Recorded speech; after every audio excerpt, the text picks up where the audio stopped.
সুপ্রিয় দর্শক, সবাইকে স্বাগত জানাচ্ছি স্বপ্নধরা স্বাধীন সংলাপে। সহযোগিতায় আলোক হেলথ কেয়ার অ্যান্ড হাসপাতাল। বাবলি ইয়াসমিন থাকছি পুরো আয়োজন জুড়ে আপনাদের সঙ্গে। আজ আমার নির্ধারিত বিষয় জুলাই সনদ ও ঐক্যমত্যের রাজনীতি। এই বিষয়টি নিয়ে কথা বলার জন্য স্টুডিওতে সম্মানিত দুজন অতিথি আমার সঙ্গে উপস্থিত আছেন। পরিচয় করে দেব তাদের সঙ্গে। স্টুডিওতে আছেন দৈনিক প্রথম আলোর যুগ্ম সম্পাদক সোহরাব হাসান, স্বাগত জানাই ভাই আপনাকে এই আয়োজনে। আচ্ছা, জাতীয় নাগরিক পার্টির যুগ্ম আহ্বায়ক অনিক রায়, স্বাগত এই আয়োজনে। আমরা একটু জানার চেষ্টা করব শুরুতেই যে এই যে নতুন বাংলাদেশের যে ইশতেহার, কি আছে এর মধ্যে, কি বার্তা দিতে যাচ্ছে এনসিপি এর মাধ্যমে, জুলাই সনদের সাথে আসলে এর তফাৎটা কি, সবকিছু জানবো। অনেক রায়, আপনার কাছ থেকে এই প্রশ্নের উত্তরগুলো দিয়ে একটু শুরু করি। প্রথমে ধন্যবাদ আমার সাথে যিনি আলোচনায় আছেন সৌরভ ভাই সহ আপনি এবং যারা শুনছেন। আমরা মূলত আমাদের যে কালকের যে কর্মসূচি বা আমরা যে ইশতেহারটা দিতে যাচ্ছি, আমাদের একটি রাষ্ট্রকল্প আছে যে আমরা আসলে বাংলাদেশকে কীভাবে দেখতে চাই, বাংলাদেশের অর্থনৈতিক অবস্থান থেকে তার সামাজিক ব্যবস্থাপনা এবং যেই আপনার মানে সুশাসনের যে বিষয়, সেই জিনিসগুলোকে মূলত মূল জায়গায় রেখে বাংলাদেশকে আমরা সামনের দিনে কিভাবে দেখতে চাই, আমরা একটি রাজনৈতিক দল হিসেবে বাংলাদেশকে কিভাবে গড়ে তুলতে চাই, কোন জিনিসগুলোতে আমরা গুরুত্ব দিতে চাই। এবং এটা হয়তো বা একদম কংক্রিট বা স্পেসিফিক হবে না, কিন্তু আমাদের যে ভিশনগুলো, মানে আমরা যেই জায়গায় পৌঁছাতে চাই বাংলাদেশকে নিয়ে, সেই ভিশনগুলো কালকে আমরা আমাদের এই কর্মসূচি, আমাদের যে নতুন বাংলাদেশের ইশতেহার, সেই ইশতেহার থেকে আমরা এটা ডিক্লেয়ার করব। আমাদের কাছে যেটা মনে হয়েছে যে বাংলাদেশে একটা লম্বা সময় ধরে একটা সুষ্ঠু গণতান্ত্রিক ব্যবস্থা বাংলাদেশে কখনোই বিরাজ করেনি। সবসময় রাজনীতি, নির্বাচন এসব নিয়ে এক প্রকার ঘোলাটে পরিবেশ ছিল। আমরা যদি প্রত্যেকটা নির্বাচনের ইতিহাসই দেখি, আমরা দেখব যে এক প্রকার ঘোলাটে পরিবেশের মধ্যে দিয়ে নির্বাচনগুলো হচ্ছে, বা নির্বাচনের আগে বিভিন্ন আন্দোলন, বিভিন্ন দাবি দেওয়া, এসবের ভিত্তিতে নির্বাচনগুলো হয়েছে। কিন্তু একটি স্বাভাবিক একটি গণতান্ত্রিক দেশে নির্বাচন যেভাবে নিয়মিত হওয়ার কথা, নিয়মিত একটি প্রসেসের মাধ্যমে হওয়ার কথা, আমরা বাংলাদেশে আসলে 54 বছরে কিন্তু খুব কম এই ঘটনাটা দেখেছি।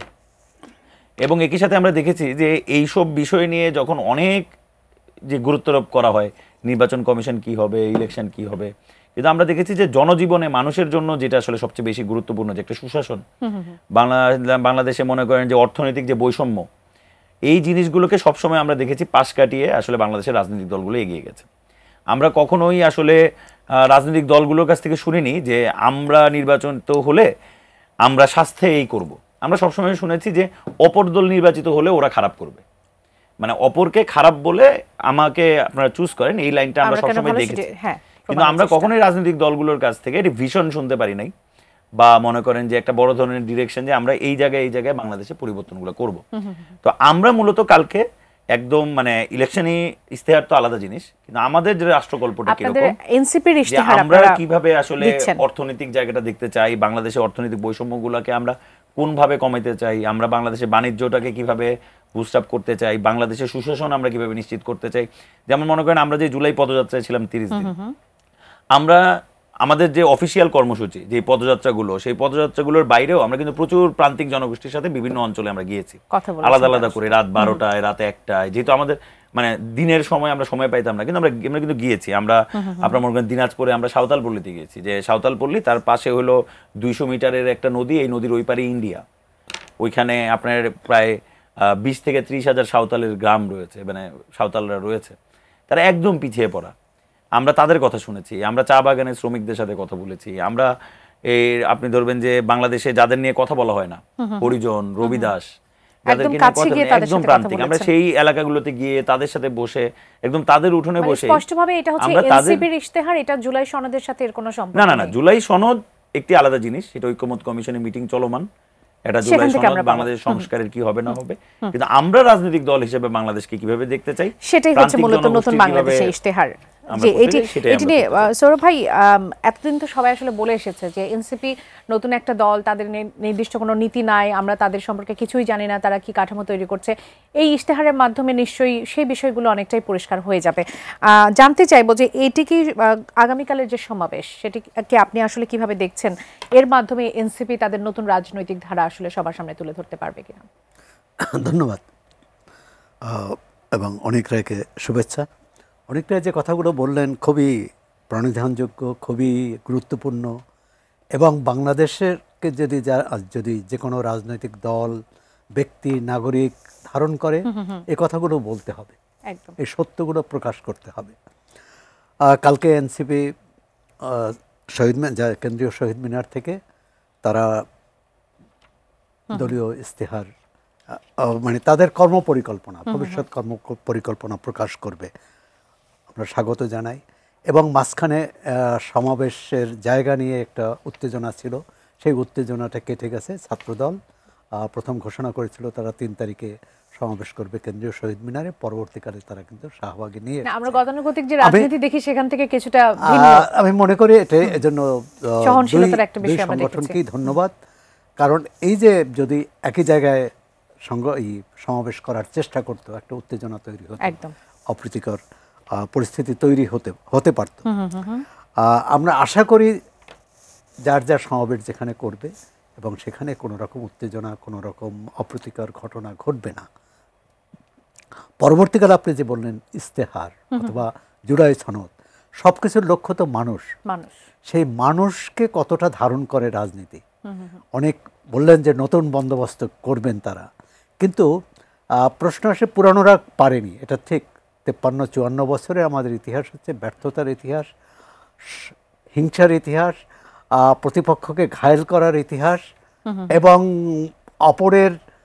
অপরের মুখে চুনকালি মেখে নিজের বিজয় অর্জন বা নিজেকে বিজয়ী দেখার ইতিহাস। যে কারণে রাজনৈতিক আজকে এই পরিস্থিতি। কিন্তু এর সাথে গণমানুষের কোনো সম্পর্ক নাই, রাজনৈতিক দলের নেতাকর্মীদের সম্পর্ক থাকে। একটাই যে নতুন দল এনসিপি তো ফেব্রুয়ারিতে হলো, ফেব্রুয়ারিতে যাত্রা শুরু করেছে, কিন্তু এই ছাত্র নেতৃত্ব, তরুণ নেতৃত্ব, তারা তো বিগত আন্দোলনে 24-এর আন্দোলনে নেতৃত্ব দিয়েছে।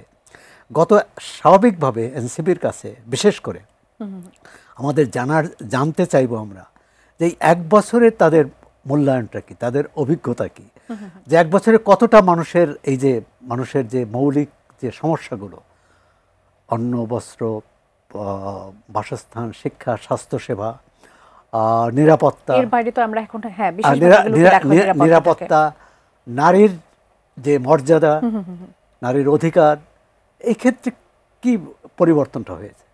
কোনো ক্ষেত্রে আমরা কিন্তু পিছিয়ে পড়েছি, পিছনে গিয়েছে।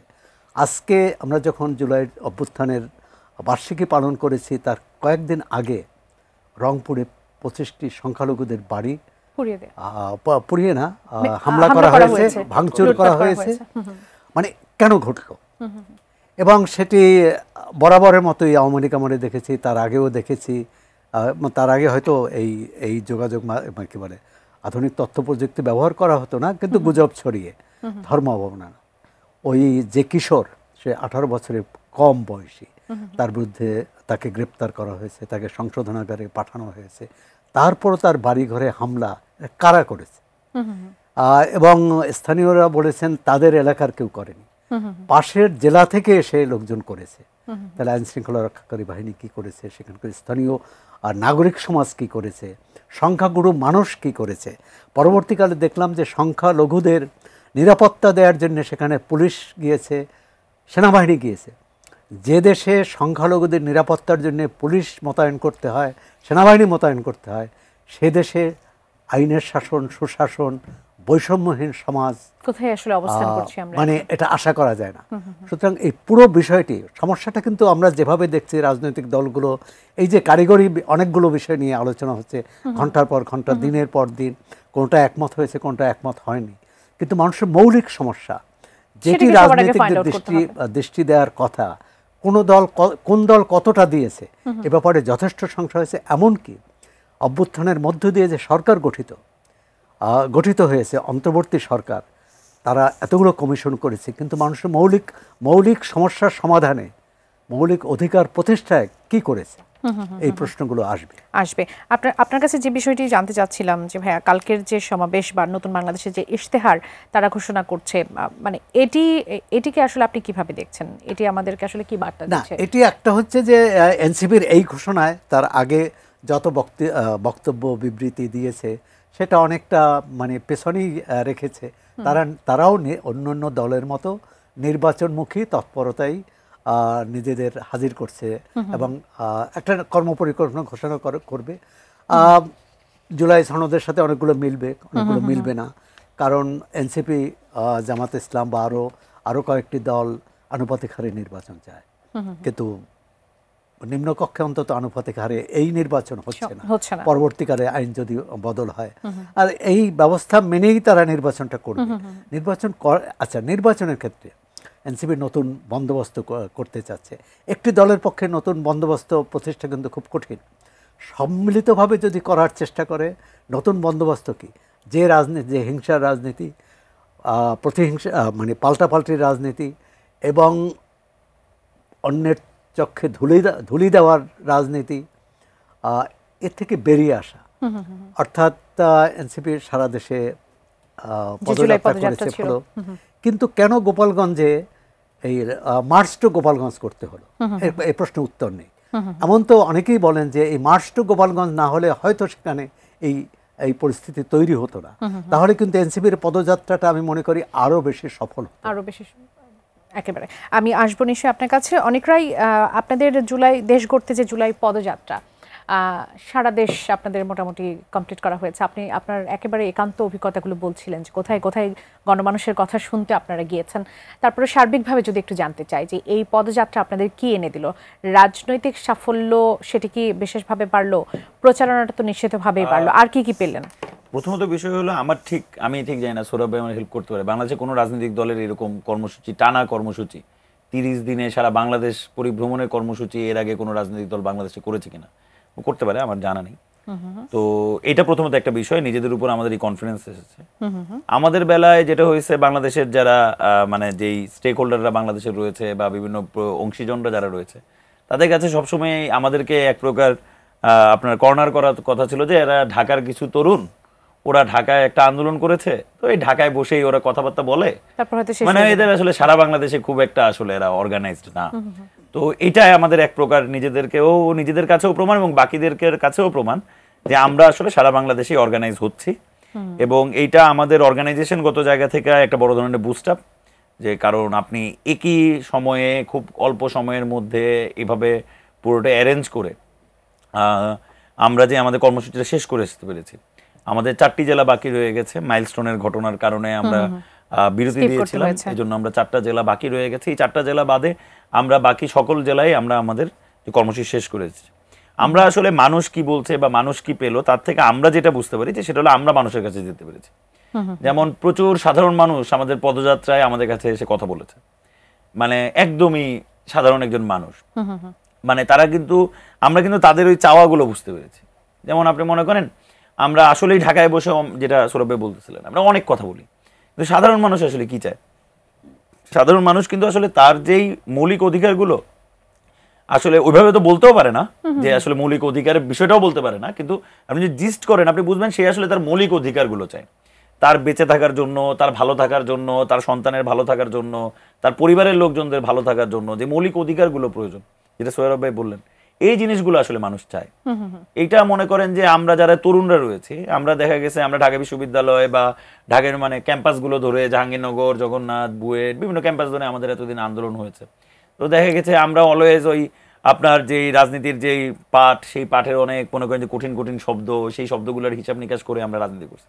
কিন্তু এটা কিন্তু আমাদের জন্য এটা চোখ খুলে যাওয়া, যে আসলে মানুষ কিভাবে ফিল করে, মানুষ কিভাবে দেখে, একেবারে প্র্যাকটিক্যাল একদম প্র্যাকটিক্যালি মানুষ কিভাবে দেখে। যেমন মনে করেন এমন হয়েছে, সেটার বেসিসে কি আপনারা বলছেন যে নতুন বাংলাদেশের যে রূপরেখা আমরা চেষ্টা করছি, তার ভিত্তিতে আপনারা দেবেন? আমরা চেষ্টা করছি, যেমন আমরা খুব ক্লিয়ারলি দেখতে পেরেছি যে মানুষ আসলে তার পাশে, যেমন আমরা যখন আপনার এই যে দিনাজপুরে ছিলাম, দিনাজপুরে আমার নদীটার নাম মনে নেই, নদীটার পারেই হলো ওপর পারে ইন্ডিয়া। তো এই সাঁওতালপল্লীর লোকজন আমাদেরকে গল্প বলতেছিল, তারা বলতেছিল, আমি বললাম যে ও আচ্ছা, এর মধ্যে আমি আপনাকে একটা গল্প বলতে পারি। সেটা হলো এই আমরা বাংলাদেশে বিএসএফ এর গুলিতে আমাদের একজন কৃষক মারা যান, চুয়াডাঙ্গায় এই ঘটনাটা ঘটে। আমরা তার লাশ 6 দিন পরে দেওয়া হয়। আমরা তখন চুয়াডাঙ্গায় পদযাত্রায় ছিলাম। আমরা পদযাত্রা শেষ করে ওই যে আমাদের যেই ভাইটিকে মারা হয়েছে তার বাড়ি আসলে একেবারে বর্ডারে। আচ্ছা, কিন্তু আমরা আমাদের পদযাত্রার পরের কর্মসূচিটাকে পিছনে ফেলে আমরা সেই বাড়িতে যাই। আচ্ছা, তো আমরা না খুব সহজ একটা গল্প, যেমন মনে করেন তার বাসার সামনে একটা চায়ের দোকান, সে মূলত চায়ের দোকানটা চালায়, তার 2-3টা গরু আছে, পিছনেই তার বাড়ি। সেই লোকটার পাশেই হলো একটা নদী, সেই নদীর ওপর পারেও হলো বাংলাদেশের জমি অনেকখানি জায়গায়, তারপর হলো ইন্ডিয়া। তো সে যেটা করে প্রত্যেক দিনই সকালবেলা সে ঘাস কাটতে যায় গরুগুলোর জন্য। সে ওই দিনও ঘাস কাটতে গেছিল। আচ্ছা, সে কিন্তু নদীর ওই পারেও যায় না, নদীর ওই পারেও কিন্তু বাংলাদেশ, সে কিন্তু এই পারে বাংলাদেশের মধ্যেই ছিলেন, বাংলাদেশের মধ্যে ছিলেন, এবং ওই পারেও কিন্তু বাংলাদেশ, ওই পারেও একটা সার্টেন এরিয়া পর্যন্ত বাংলাদেশ, মানে আমাদেরকে যখন তারা দেখান যে ওই জায়গা পর্যন্ত বাংলাদেশ। এই তো আমি যখন আমাদের নেতারা তার বাসায় গেছে, আমি গ্রামের মধ্যে হাঁটতেছিলাম, বাকি প্রত্যেকটা গ্রামের লোকজন বলতেছে যে এটা খুবই স্বাভাবিক ঘটনা, এই ঘটনাটা প্রায়ই ঘটে, হয়তোবা কখনো গায়ে গুলি লাগে, কখনো গুলিটা লাগে না, কিন্তু তাদের এরকম ঘাস কাটতে যাইতে হয় নদীর পারে, এবং এটা তারাও জানে না কোন মোমেন্টে গুলিটা হবে। এই যে একটা পুরো গ্রাম, এবং তারা বলতেছে যে এরকম গত 6 বছরে তাদের গ্রামে 17 থেকে 18 জন আসলে নানানভাবে হয় মারা গিয়েছেন, নালে তাদের অঙ্গহানি হয়েছে, নানান রকমের ঘটনা ঘটেছে। আচ্ছা, আমরা কিন্তু ঢাকায় বসে রয়েছি, এই যে ভয়াবহতাটা, এই যে ওই গ্রামের মানুষের যে ভয়াবহতাটা, সে যেটাকে ভয় পায়, সে আমরা বললাম যেখানে তো বিএসএফ এর ক্যাম্প আছে, বলে যে তারা ওরা কিছু করে না, মানে সরি বিজিবির ক্যাম্প আছে, বলে যে বিজেপি কিছু করে না। এই যে একটা মনে করেন যে খুবই স্বাভাবিক। আমরা যখন সুনামগঞ্জে গিয়েছি, আমরা টাঙ্গুয়ার হাওরের দিকে গেছি, আমরা মনে করি তো বাংলাদেশ থেকে সবাই, ঢাকা থেকে সবাই টাঙ্গুয়ার হাওর ঘুরতে যায়, কিন্তু লোকাল মানুষ কি মনে করে আসলে? লোকাল মানুষ আসলে মনে করতেছে ও আমার হাওর নষ্ট করতেছে, কারণ আপনার কাছে ওইটা ঘুরতে যাওয়ার জায়গা, কিন্তু তার কাছে ওইটা জীবিকার জায়গা। সে জানে যে আপনি এখানে প্লাস্টিক ফালান, আপনি এখানে 50টা বোট চলার কথা ছিল, এখানে 350 বোট চালাচ্ছেন, এই বোটগুলোতে এসি চলতেছে, এবং এটা আমার পরিবেশ নষ্ট করছে। সেখানেও কি তাদের জীবিকা বাড়ছে না? জীবিকা কিভাবে বাড়বে? আপনার কি মনে হয় যে ওই লোকাল ওই গ্রামের লোকটা, তার পক্ষে 35 লাখ টাকা খরচ করে একটা বোট বানানো সম্ভব, যে বোটে আপনি ঘুরতে যাবেন? মালিকানা তাদের থাকছে না, কিন্তু কাজ তো তারা করছে। আপনি মনে করেন যে যেই জায়গা থেকে মাছ আহরণ হইতো, যেই জায়গা থেকে সে ফসল করতে পারতো, এই সব কিছু বন্ধ হয়ে গেছে। তো আপনি মনে করেন যে 30 জনের জীবিকা নষ্ট করে 3 জনের জীবিকা দিয়ে তো আসলে শেষ পর্যন্ত এই অভিজ্ঞতাগুলোকে আপনারা কাজে লাগিয়ে নতুন বাংলাদেশের রূপরেখার কথা বলছেন। আমরা চেষ্টা করছি যে এই যে মানুষের যে স্বাভাবিক এবং ছোট ছোট চাওয়াগুলো, যেগুলোকে হয়তোবা আমরা ঢাকা থেকে বসে অনেক সময় আসলে অ্যাড্রেস করতে পারি না, আমরা বুঝতেও পারি না, কিন্তু ওই গ্রামের লোকটা যার পাশ দিয়ে আসলে এনসিপি প্রান্তিক জনগোষ্ঠীকে নিয়ে আসলে নতুন বাংলাদেশ গড়তে চায়, তাদের মনে করি যে যতক্ষণ না আপনি প্রান্তিক জনগোষ্ঠীকে, যতক্ষণ না আপনি বাংলাদেশের মেইন স্ট্রিমে, মেইন ইকোনমিক্যাল পয়েন্টে আপনি আনতে পারতেছেন, মেইন ইকোনমিক্যাল ফ্লো রেডি তাকে যুক্ত করতে পারতেছেন, ততক্ষণ পর্যন্ত মানে খুব সিম্পল, আপনি অর্থনৈতিক বৈষম্য দূর না করতে পারলে একটা দেশে কোনোভাবেই সুশাসন নিশ্চিত করা। সেক্ষেত্রে কালকে যদি আপনাদের নতুন বাংলাদেশের রূপরেখা হয় বা নতুন বাংলাদেশের ইশতেহার ঘোষণা করেন, তারপরই জুলাই ঘোষণাপত্রের আমরা দিনক্ষণ জানতে পারছি যে 5 আগস্টের মধ্যেই হয়তো বা হবে। সোহেব ভাই, জুলাই সনদ নিয়ে এবার একটু আসি। জুলাই সনদের আইনি ভিত্তি নিয়ে একটি বিষয় আছে, আমরা জানি যে খুব অল্প সময়ের মধ্যে হয়তো আমরা জুলাই সনদ পেতে যাচ্ছি, সেটির আইনি ভিত্তিটা আসলে কি হবে সেটা স্পষ্ট করা যেমন জরুরি, তেমনি জুলাই সনদ নিয়ে রাজনৈতিক দলগুলোর মধ্যে কিছু মিশ্র প্রতিক্রিয়া আছে। যেমন বিএনপির বিষয়টা কিন্তু এখন আমরা স্পষ্ট নয় আসলে জুলাই সনদের ব্যাপারে তাদের অবস্থানটা কি, সেটা আমরা স্পষ্ট নই। সেই জুলাই সনদকে আসলে আপনি কিভাবে, কোন চোখে দেখছেন? কেননা জুলাই সনদ নিয়ে আবার এনসিপির পক্ষ থেকে নানা ধরনের তাদের বক্তব্য আছে, সেগুলো নিয়েও কথা বলবো। পুরো জুলাই সনদ অথবা এই যে দীর্ঘ আলোচনা, ম্যারাথন আলোচনা, জাতীয় ঐক্যমত্য কমিশন, রাজনৈতিক দলগুলোর সাথে একের পর এক, তো এটা একটা গণতান্ত্রিক আকাঙ্ক্ষা তো প্রকাশিত হয়েছে এর মধ্যে, যে আমরা একটা গণতান্ত্রিক যেভাবে বাংলাদেশ চলেছে এতদিন সেভাবে না, নতুনভাবে চালাতে চাই। তো এই আকাঙ্ক্ষাটাকে অবশ্যই শ্রদ্ধা জানাই, সম্মান করি। এখন আকাঙ্ক্ষাটা বাস্তবায়ন কিভাবে হবে, অনেক ক্ষেত্রে একমত হয়েছে, অনেক ক্ষেত্রে হয়নি। এখন আপনি যদি বলেন 53-54 বছরের সমস্যা রাতারাতি সমস্যা সমাধান হবে না, এই অন্তর্বর্তী সরকারও করতে পারবে না। আর রাষ্ট্র পরিচালনা করবে রাজনীতিকরাই, রাজনৈতিক দল। এখন তারা যদি গণতান্ত্রিক আচরণ না করে, গণতান্ত্রিক যে সহমত, যে অন্যের মত শোনা এবং যে সহনশীলতা, সেটা যদি না থাকে, তাহলে আপনি যতই সনদে যাই লেখা থাকুক সেটা কার্যকর হবে না। রাজনৈতিক দলগুলোর মানসিকতার পরিবর্তনটা প্রথম দরকার।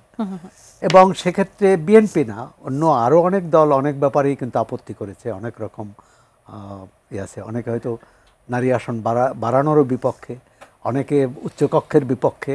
সবটা মিলে দলীয় প্রধান আবার হচ্ছে সরকার প্রধান হবেন না, এরকম নানান ইস্যুগুলো জরুরি না। এক হচ্ছে দলীয় প্রধান না থেকেও কিন্তু করতে পারে। আবার বিএনপির নেতৃবৃন্দ আজকে বললেন, আমি তার সাথে তো একমত হতে পারছি না অন্তত তথ্যগতভাবে, বলছেন যে অনির্বাচিত কোনো সরকার সংবিধান পরিবর্তন করতে পারে না। বাংলাদেশের দুজন সামরিক শাসক জিয়াউর রহমান মেজর এবং হাফিজ হোসেন আজকেটি মোহাম্মদ বলেছেন। এরশাদ, তারা সামরিক শাসন বলেই, সামরিক আইন বলেই কিন্তু সংবিধান পরিবর্তন করেছে। আচ্ছা, তার মানে সম্ভব। সম্ভব মানে হচ্ছে কি ক্ষমতা বলে, মানে তারা ক্ষমতা দেখিয়েছে। এখন কথা হচ্ছে ঐকমত্যের ভিত্তিতে যে কোনো কিছু করা যায়। বিচারপতি শাহাবুদ্দিন আহমদ যে রাষ্ট্রপতির দায়িত্ব পালন করেছে, অস্থায়ী রাষ্ট্রপতির, সেটা কিন্তু এরশাদ প্রবর্তিত সংবিধানের অধীনে, ওই আইন দ্বারাই কিন্তু তিনি অস্থায়ী রাষ্ট্রপতি ছিলেন। সুতরাং আইন এখানে বড় না, যদি আমরা আমাদের নিয়ত ঠিক থাকে। এখন রাজনৈতিক দলগুলোর নিয়ত ঠিক আছে কিনা সেটা হচ্ছে বড় বিষয় বলে মনে আরেকটা হচ্ছে পারস্পরিক। বাংলাদেশে তো 90-এর পর একটা দ্বিদলীয় ব্যবস্থা তৈরি হয়েছিল এবং এক দল আরেক দলকে এক ধরনের ভয় পেত। এই যে বিএনপিকে নির্বাচনের বাইরে রাখা অথবা নির্বাচনে আসলেও দিনের ভোট রাতে করা, এটার কারণটা কিন্তু প্রতিপক্ষকে ভয় পাওয়া। এখন যে রাজনীতির, সেই রাজনীতির একটা যে ভারসাম্যটা এক ধরনের নষ্ট হয়েছে। ভারসাম্যটা নেই, নষ্টও বলবো না, ভারসাম্যটা নেই। আওয়ামী লীগ যেহেতু মাঠ ছাড়া, এখন বিএনপি প্রধান দল, সবচেয়ে বড় দল, সুতরাং অন্যদের শঙ্কা বিএনপির সম্পর্কে, যে বিএনপি কি করে। আবার বিএনপির ভয়ে যে সবাই যদি এক হয় তার বিরুদ্ধে, তখন তার পক্ষে জনগণের কাছে তারা না, জনগণের কাছে না, তার পক্ষে এই সবাইকে মোকাবেলা করা কঠিন। এখন আমাদের তো আমরা ধরেই নিচ্ছি আগামী নির্বাচনে ফলাফল কি হবে, এটা ধরে আমরা নির্বাচনের কথা যেটি বললেন নাহিদ ইসলাম, যে আগামী নির্বাচনও হতে হবে জুলাই সনদের উপর ভিত্তি করে, সেটা সবাই একমত হবে। ঐকমত্য কমিশনের সিদ্ধান্তগুলোই তো সেভাবে এসেছে, কিন্তু যে বিষয়গুলোতে সিদ্ধান্ত হয়নি, এখানে আমার মনে হচ্ছে এখন পর্যন্ত সিদ্ধান্ত না হলেও আমরা যেটা ধারণা করি এবং জাতীয় ঐকমত্য কমিশনের সহসভাপতির অধ্যাপক আলী রিয়াজের বক্তব্য অনুযায়ী, তারা কোনো কোনো ক্ষেত্রে সিদ্ধান্ত দিয়ে দেবেন। একমত না হলে, মীমাংসিত যেগুলো হয়নি সেগুলো ঐকমত্য কমিশন সিদ্ধান্ত নেবে, কোনোটা দিয়ে দিবেন নির্বাচনের জন্য যেটা অপরিহার্য। আচ্ছা, আর বিএনপি তো বলছে যে সব বিষয়ে যে একটা নির্দিষ্ট একমত হতে হবে, তাহলে সেটিও তো আসলে বাকশাল কায়েম করার মতো বিষয় হয়ে গেল। না, সেটা ঠিক আছে।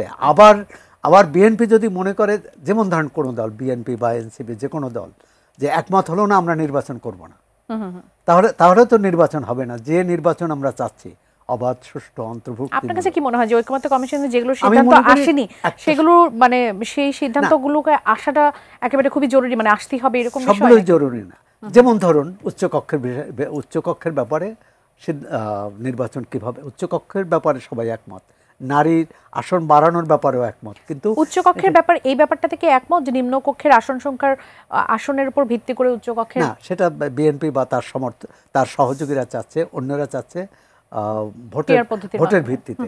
এখন আমি মনে করি যে এটার ব্যাপারেও এখানেও একটা আপোষ সভা হওয়া উচিত। অন্যান্য দলগুলো যারা আনুপাতিক হারে ভোট চেয়েছেন, তারা কিন্তু বিএনপি যে বিরোধিতা করেছে যে নির্বাচন হবে এক মাথা এক ভোট, এর ভিত্তিতেই হবে, প্রার্থীকেই ভোট দিবে মানুষ, দলকে না। অন্যান্য দল মৃদু আপত্তি করলেও অথবা প্রবল আপত্তি করলেও কিন্তু শেষমেশ মেনে নিয়েছে যে এই নিম্নকক্ষের নির্বাচনটি বর্তমান পদ্ধতিতেই হবে। সেক্ষেত্রে তাদের দাবি, এনসিপি সহ, এনসিপি, জামাত এবং অন্যান্য, এবং এমনকি বাম দলগুলো, যে নিম্নকক্ষের ভোটের ভিত্তিতে উচ্চকক্ষের আসন পূরণ হোক। তাতে কিন্তু একটা বহুমাত্রিক চেহারা পাবে উচ্চকক্ষ, এবং অনেক ক্ষেত্রে ক্ষমতাসীন দল যা কিছু করতে পারবে না। বিএনপির আপত্তি হচ্ছে তাতে সরকার অস্থিতিশীল হতে পারে, কিন্তু আমি আগামী নির্বাচনে অস্থিতিশীল হওয়ার কোনো কারণ দেখি না। আর বাংলাদেশে যে কোনো সরকার অস্থিতিশীল পরিস্থিতি তৈরি করে তার নিজেরাই। বিরোধী দল অস্থিতিশীল পরিস্থিতি তৈরি করতে পারে না বা করে না। এখন এখানে গণতন্ত্র হচ্ছে একসঙ্গে চলার মানসিকতা যদি তৈরি না করতে পারি, তো কোনো সনদে কাজ হবে না। এখন পর্যন্ত আপনার কাছে কি মনে হয় বিএনপি কে জুলাই সনদে স্বীকৃতি দেবে, বা তারা কিন্তু স্পষ্ট করেছে তাদের দিক থেকে স্বীকৃতি দেওয়ার কথা বলছে। এখন এটা কারিগরি বিষয়, সাংবিধানিক স্বীকৃতি না রাষ্ট্রীয় স্বীকৃতি, মানে এটা খুব কি আসে যায়। যদি তারা না দেয়, সেক্ষেত্রে কি এটার কোনো ইম্প্যাক্ট পড়বে? না দিলেও তারপর তার অবস্থা, কোর্স অফ অ্যাকশন কি হবে, তার পরবর্তী কর্মপরিকল্পনা কি হবে। কর্মপরিকল্পনা হয় যে আমরা এই আপত্তি মেনে নিয়েও নির্বাচনে যাব, জনগণের কাছে যাব। জনগণ যদি আমাদের ভোট দেয় তাহলে আমরা বলতে পারবো যে জনগণ আমাদের নির্বাচনী ইশতেহার মেনে নিয়েছে, সুতরাং আমরা এটা পরিবর্তন করতে পারি। আর যদি তারা মনে করে যেহেতু আমাদের দাবি মেনে নেওয়া হয়নি অনেক ক্ষেত্রে, আমরা নির্বাচনই করব না, ঠিক আছে, তাহলে তো একটা অচল অবস্থা হবে।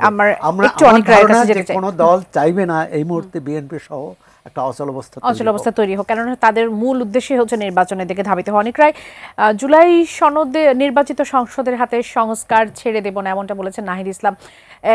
নাহিদ ইসলাম যেটি বলেছেন এটা ছেড়ে দেব না, মানে কিভাবে দেবেন না উনি, মানে সেই সুযোগটা কি থাকছে? দেখুন, নিশ্চয়ই আমাদের এই সুযোগ থাকছে। প্রথমত আমাদের এটা খুব গুরুত্বপূর্ণ বিষয় হলো, আমরা কিন্তু এরকম সনদ আমরা কিন্তু এর আগেও দেখেছি বাংলাদেশের রাজনীতিতে। আপনি যদি 90-এর স্বৈরাচার বিরোধী আন্দোলনের পরে আমরা কিন্তু এই সনদ দেখেছি, আমরা কিন্তু 3 জোটের রূপরেখা দেখেছি। কিন্তু সেই 3 জোটের রূপরেখার যে বর্ণনা, সেগুলো বাংলাদেশের রাজনৈতিক দলগুলো কিন্তু জাস্ট অ্যাবসলিউট নাই করে দিচ্ছে। ফলে এখনও যদি এরকম একটা রূপরেখা তৈরি হয়, সেই রূপরেখা যে সামনে পার্লামেন্ট পুরোটা মানে গ্রাহ্য করবে, পুরোটা ওন করবে, সেটার আপনি তো আমাকে গ্যারান্টি দিতে পারবেন না। আমি আরেকবার বাংলাদেশের টোটাল মানে রাষ্ট্রর কাঠামোর যে স্টেক, সেটাকে আরেকবার আমি আনসার্টেনিটির উপর ছেড়ে দিব যে এটা হবে হয়তো বা, মানে একটা কি বলে ওয়েল উইশের উপর ছেড়ে তো দিতে পারি না। এটা নিশ্চিত করবেন কিভাবে, মানে এটা অ্যাসিওর কিভাবে করবেন? নিশ্চয়ই অনেক রকম যেটা সৌরভ ভাইও বলছে যে আমরা যদি প্রত্যেকটা রাজনৈতিক দল এক হই, যেমন দেখেন বাংলাদেশের অভ্যুদয়ের পিছনে 1970-এর নির্বাচন তো খুব গুরুত্বপূর্ণ। 1970-এর প্রত্যেকটা রাজনৈতিক দল যদি এক হয়, কিন্তু প্রত্যেকটা রাজনৈতিক দল তো এক হবে না, এটাই স্বাভাবিক না। বিষয়টা হলো এক হবে না কি হবে না, দেখেন ঐক্যমত কমিশনের মিটিং যে এত দূর পর্যন্ত আগাবে, এতগুলা জায়গায় যে প্রত্যেকটা রাজনৈতিক দল একমত হবে, নির্বাচিত সংসদের হাতে ছেড়ে দেবেন, এটা কিন্তু অত্যন্ত সেনসিটিভ একটি বিষয়। আমি একটু শেষ করি, আপনি তাহলে আমার কথাটা বুঝবেন। সেটা হলো বাংলাদেশে যে ঐক্যমত কমিশনের সভাগুলো এরকম ভাবে হবে, আমরা যে এত দূর পর্যন্ত আগাইতে পারবো, এই যে মেজরিটি অনেকগুলো জায়গায় যে আমরা একমত হইতে পারবো, এটাও তো ঐক্যমত কমিশন বসার আগে কেউ বিশ্বাস করেনি একদম। কিন্তু এটা একটু আমরা করছি, আপনারা আশাবাদী। ফলে আমরা খুবইভাবে আশাবাদী। আমরা 1970-এর যে নির্বাচন, সেই নির্বাচন সৌরভ ভাই আমার থেকে ভালো বলতে পারবে, এটি এলওএফও জারি করার মাধ্যমে কিন্তু সেই প্রিন্সিপাল রেডি করা হয়েছিল, যে প্রিন্সিপালের উপর 1970-এর নির্বাচন হয়েছিল, সামরিক ফরমান দিয়ে। হ্যাঁ, ফরমান দিয়ে। কিন্তু এখন আমাদের রাষ্ট্র চলমান এখানে আছে, যদি আমার মনে হয় যে সবাই যদি একমত হয়, তাহলে কেন আরেকটা এলএফওর মাধ্যমে এই জিনিসগুলো রেডি করা যাবে না? এই মুহূর্তে সোহরাব হোসেন আপনার কাছে একটু যাই, সেটি হচ্ছে যে নাহিদ ইসলাম আজকে অনেকগুলো কথার মধ্যে, গুরুত্বপূর্ণ কথার মধ্যে একটি কথা বলেছেন যে জুলাই সনদের আইনি ভিত্তি থাকতে হবে, এর ভিত্তিতেই পরবর্তী নির্বাচন হবে, এর ভিত্তিতেই গণপরিষদ গঠিত হবে এবং এর ভিত্তিতেই আগামী সংসদ গঠিত হবে। এই সরকারের সময় থেকে এটি শুরু করতে হবে। এটি আপনার কাছে কি মনে হয় কতটুকু সম্ভব? এই সরকারের আইনি ভিত্তি থাকতে হবে, কিন্তু গণপরিষদ গঠন হবে কিনা সে ব্যাপারে আমি নিশ্চিত না, কারণ গণপরিষদ আবার এটি জাতীয় সংসদ, এই জাতীয় ঐকমত্য কমিশনের এই ব্যাপারে কিন্তু গণপরিষদের ব্যাপারে কোনো ঐকমত্য হয়নি। আলোচনা হয়েছে, কারণ এনসিপির পক্ষ থেকে এটা দাবি করা হয়েছে, গণতন্ত্র মঞ্চেরও কোনো করেছে। আইনি ভিত্তিটা প্রয়োজন, এ কারণে আর শুধু সংসদের উপর ছেড়ে না দেওয়া, আবার আইনি ভিত্তির চেয়েও ঐকমত্যটা জরুরি। যেমন 3 জোটের রূপরেখা অনেকগুলোই রাজনৈতিক দলগুলো পালন করেনি, রক্ষা করেনি, কিন্তু 3 জোটের রূপরেখায় কিন্তু সংসদীয় ব্যবস্থার কথা ছিল না। আচ্ছা, নির্বাচনের পরে রাজনৈতিক দলগুলো, তখন বিএনপি ক্ষমতায়, আওয়ামী লীগ বিরোধী দলে, সব দল একমত হলো যে না, সংসদীয় ব্যবস্থাই আমরা চাই।